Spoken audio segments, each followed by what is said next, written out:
We're reading about some more entitled people today, and I hope you guys are excited. I know we read about entitled people in pretty much every single episode ever, but something tells me this one is going to be a super fun episode. And with that being said, enjoy, guys. Entitled brother informed me that he'd be taking my dog for 3 days without my permission. For those of you who aren't familiar with my stories, I, 31 female, have a man-child entitled brother, 26 male, who lives in the house that I co-own with my mum. My mum has told him that he has until May 31st to move out. I've been anxiously waiting for him to leave, doing my best to bide my time, but I've finally reached the end of my rope, and for something that I'm not even sure is the straw or the log that broke the camel's back. Last night while I was in bed, entitled brother informed me that he'd be taking my dog Spot for 3 days on some fishing trip. I told him there's no way he could do that. He said that he wasn't asking, he was telling me. He said he's my dog too, and that he's entitled to take him whenever he pleases. Here's the thing though, 9 years ago, entitled brother demanded a dog. I begged my mum not to. He had one previously, but he neglected it, and my mum ended up rehoming it, for which he never let her hear the end of. But of course, she caved and the same problem persisted. Entitled brother never cared for Spot. I ended up taking over his care, paid for his vet bills and fed him and took him to get groomed. Things came to a head when we had to move in with family members, and they said that we were not allowed to bring a dog. Entitled brother didn't do anything to find Spot a new home. It was my problem. I found him a foster home where I visited him every day after my college classes ended, and I was able to get him back 2 years later when we finally had a place to live again. Also, when I moved out of my house for a year, Spot went with me. Spot sleeps with me every single night and has my name on all of his records. He's now 10 and has arthritis. He takes meds for his hips and his stomach and needs frequent bathroom breaks. Oh, and he hates the water. So when little brother said he wasn't asking me but he was telling me, I knew that Spot would be miserable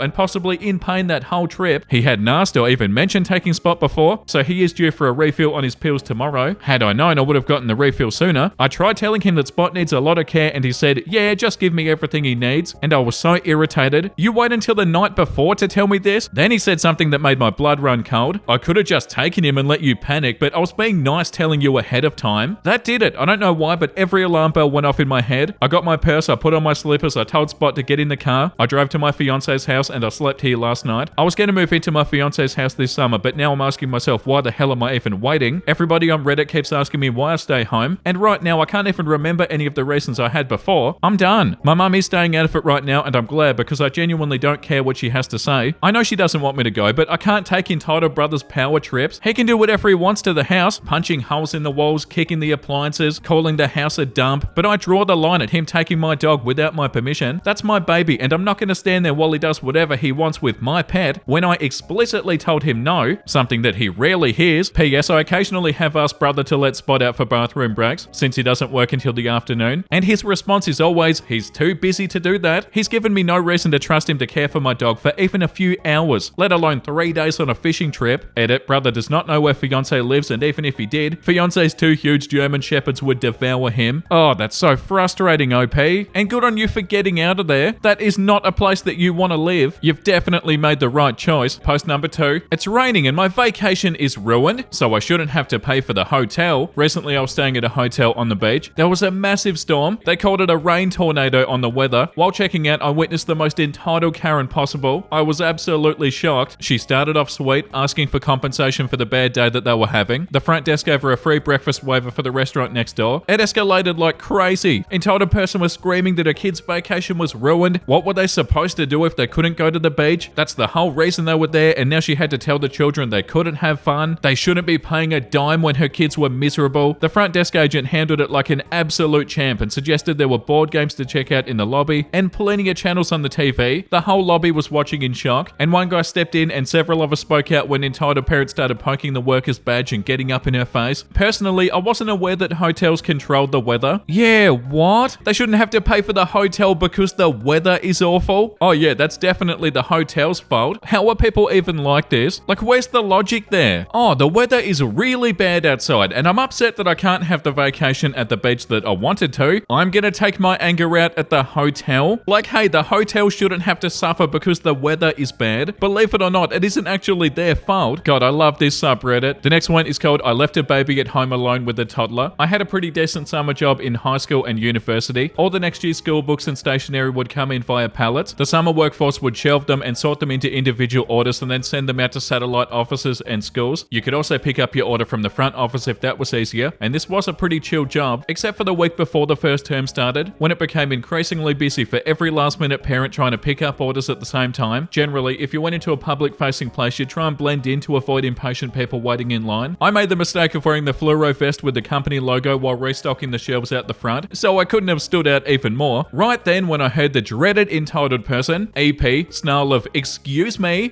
all of 18, politely turned and tried to put on a face of curious helpfulness. Entitled parent, "I left a baby at home alone with a toddler." Me, "That's probably not a good idea." Entitled parent, "Well, I didn't expect to be kept waiting so long." Me, "Still, I'd go home right away and make sure they're okay." Entitled parent, "We'll go get my order now." Me, "Oh, sorry, but I'm a warehouse worker. All the orders are at the front of the line, where there's a whole team of people grabbing them as quickly as possible." Entitled parent, "I want you to tell your manager what's going on now." Me, "Right away." Leaving the shouty person was my genuine pleasure.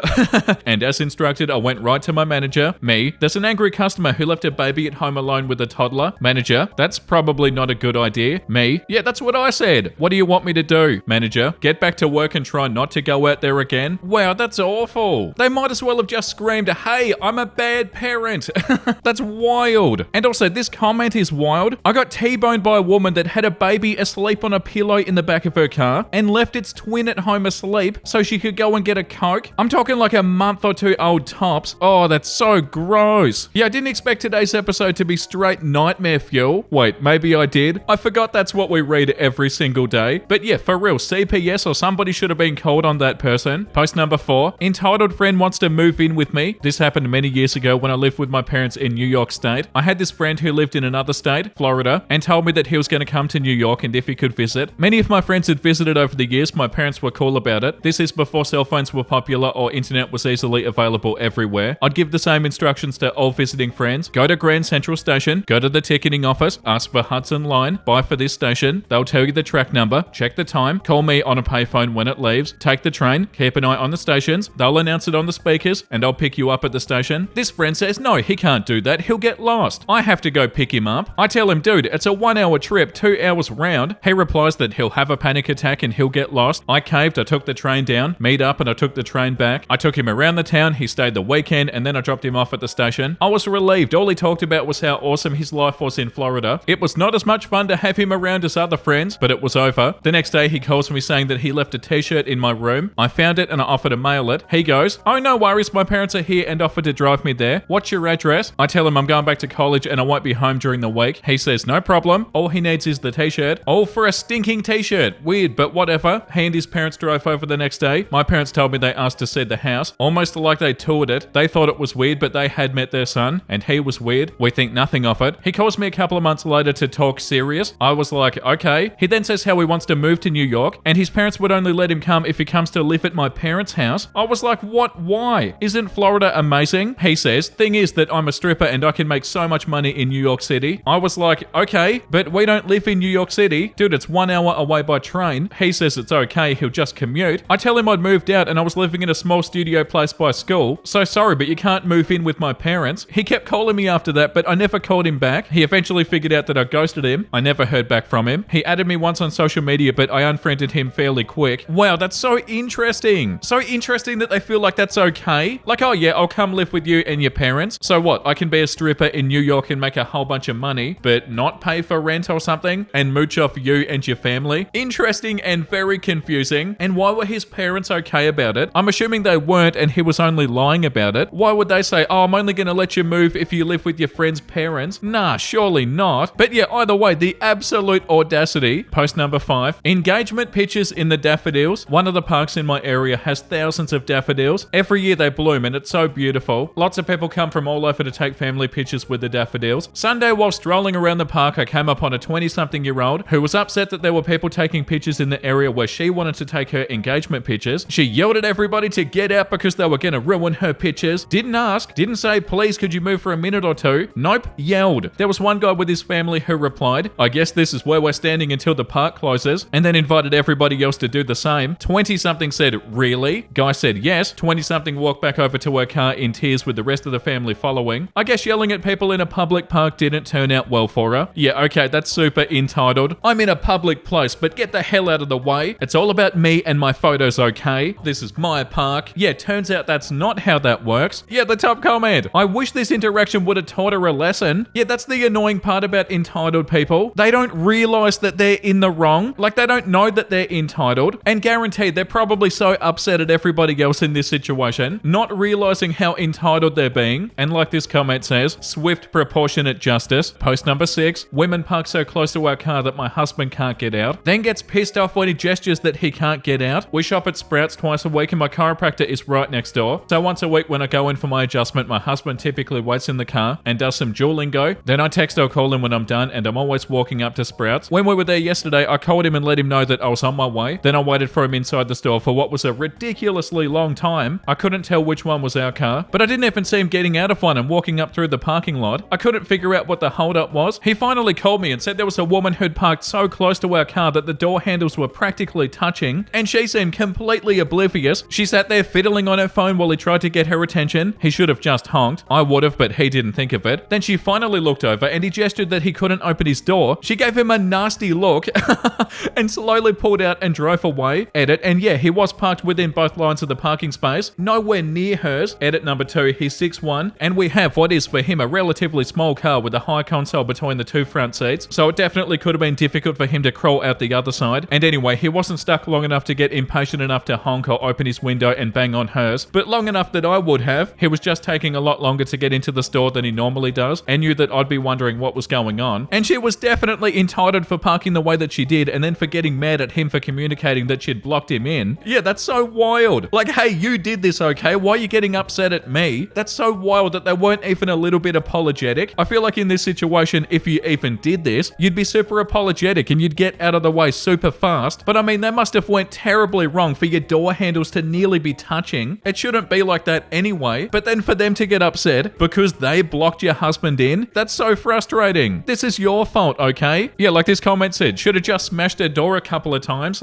They got the message eventually. Okay, no, that's not the right idea. Definitely should not do that, but that is a funny comment. Yeah, that's so unbelievably annoying though, when people are so bloody frustrating or so in the wrong, but they don't realize it, and they've got the audacity to get upset at you. That's the most annoying thing ever. Post number 7, Karen's standoff on the bus. I take public transport in the morning and afternoon. My usual afternoon bus driver, Karen, is an annoyance. She's always shouting and acting like she owns the whole damn bus. Anyway, one fateful afternoon she met her match, Karina. This woman was already screaming at us to move as she stepped onto the bus, but she calmed down as she got on a phone call. A little while later, Karina looked up and realized that she'd missed her stop. It escalated from there. Karina started screaming to stop the bus, but Karen wouldn't listen. The usual police threat started, but Karen fired back on the same line. Karen pulled the bus over to continue the argument, and in the end, Karen was victorious and Karina had to wait for the next stop. I did get home late, but probably not as late as Karina. Wow, that's so funny. Karen's arch nemesis, Karina. The two finally meet on a bus. The ultimate showdown. The top comment says, I used to be on a bus route where the driver was a male Karen. One day he called a passenger a biatch for asking him to be nice. 5 minutes later, she shouts from the back of the bus, what did you call me? He at full volume yells back, I called you a biatch. She then says, did you hear that? Over the speakerphone? Yes, we did. The lady was on the phone to customer service and even had a supervisor on the phone. He didn't get booted, but he never said a word to anybody again. Why would a bus driver feel like they can do that? Imagine being on a bus where the bus driver is a Karen. What a nightmare. Post number 8. Is it okay to not go to my sister's surprise marriage proposal? I, 25 female, endured 3 years of extremely unfair treatment from my family in my relationship with my husband. His introduction to the family was initially just coming to church. He drove 3 hours one way to attend, and I had to fight to be able to spend time with him. I got told that I was dating instead of soulmating, and had to basically not have a relationship while having one. My older sister said that I was a bad example to other people, while my other sibling had 2 boys that she was involved with at church at the same time. He also happens to be shorter than me, which was a complaint. Perhaps their vision of who I would be with was somebody else. He's an amazing human who I'm blessed to be with. If he came in a different form, they wouldn't have treated him the way they did. He's still around because of his connections to church, but when it comes to family, he'd gladly not engage. They've really soured the pot. As soon as we got married in March of 2023, everybody was loving and nice and approving of us. It was night and day. My older sister, now 29, was a major antagonizer and not respectful of the relationship at all. She had never talked to a boy before. My older sister started talking to a guy from church a month after my wedding. Now a year has passed and he's going to be proposing to her in 2 weeks. This guy honestly is a good person, but them combined rubs me wrong. I see them engaged, they go go on dates, they're able to talk about their future. These are all things that I was ashamed for and mistreated for. I had to confront her in late 2023 to address that she treated me terribly. I got an apology, but it didn't truly address jealousy and the ridiculous bias that she displayed. She hasn't taken steps to truly work on the relationship that she broke. She's focused on what she wants. There's going to be at least 20 people attending this proposal, and everybody is participating and helping out in the process. She's even sent me wedding dresses, and she hasn't even been proposed to. I got no emotional support through my whole relationship process and forced to pay for and have a wedding. The joy and happiness that finding a lifetime partner brings was stolen away. Being near this relationship has drained me in ways I didn't even think possible. I'm trying to grow up and heal, but it's really starting to become unbearable. Everyone around me thinks she's amazing and great, and the only one in the back who thinks she isn't a good person is her younger sister, who she was evil to. Mind you, there are 2 other sisters and they're fine and supporting. I don't know if I should suck it up and go to this engagement and future wedding. I know it'll cause problems if I don't. Sorry to hear that, OP. Yeah, of course you don't have to go. You've got every reason not to go. The top comment says, of course it's okay to skip the proposal. You get to choose how you spend your time. These over-the-top proposals are kind of silly since the guy already knows the answer he's getting. As far as the wedding, I'd say you need to see how you feel at that point. Maybe put things aside just for the day to attend the wedding. Don't be in the wedding party. That's too much working together, which your relationship may not survive. But just spending the day celebrating with your family is certainly something you can pull off. And OP said, thank you for the advice. When her soon-to-be fiance came to me about his plans, I was supportive and happy, like when I found out they were together. He called my husband, and my husband basically said, congrats, I won't be attending. This threw her partner off, but I told him reasons why it's totally understandable on my husband's end. But to be honest, he doesn't see that she was evil. What a surprise. I knew that my husband would possibly get backlash for this and was frustrated that he flat out said no to attending. But him putting his foot down is not the wrong thing to do. I'd call it boundaries that I've let people who apparently love me cross. Yeah, and like this comment says, why continue disrespecting yourself? If you allow your family to treat horribly, stop engaging with them. Yeah, 100%. Good luck with that, OP. I hope everything works out. And yeah, I feel like that's definitely enough entitled people for today. Time for something wholesome. Father and daughter find a 2.03 carat diamond at Arkansas State Park. What a find. What's the most valuable thing you've ever found? My wife. I didn't even have to dig. Oh, that's so cute.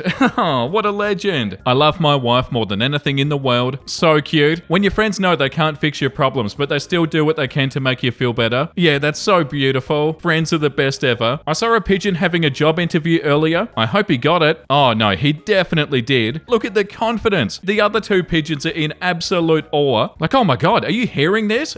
We should have hired you earlier. My mum adopted a blind Bengal. This is what he does when he gets lost or confused. Oh, that's so cute. And he's not sleeping. Nez sleeps in that exact position, and it's so cute. But yeah, that's such a beautiful cat. Thank you for watching, guys. I hope you had a wonderful time. And if you did and you want to see more videos like this, make sure you like and subscribe. And the comment of the day today goes to Bella. I'm healing from major surgery and this is what I needed. Thanks, Vincey. No. Thank you for the support. And I hope the healing process goes well. That's so wild. You have major surgery and then you watch a Vincey episode. It's an absolute honor. Thank you. Okay, I'm out of here. Thank you for all the support, everybody. Make sure you look after yourself and make sure you have a beautiful, amazing rest of your day. And you know what I'm about to say because I say it every single day. Bye.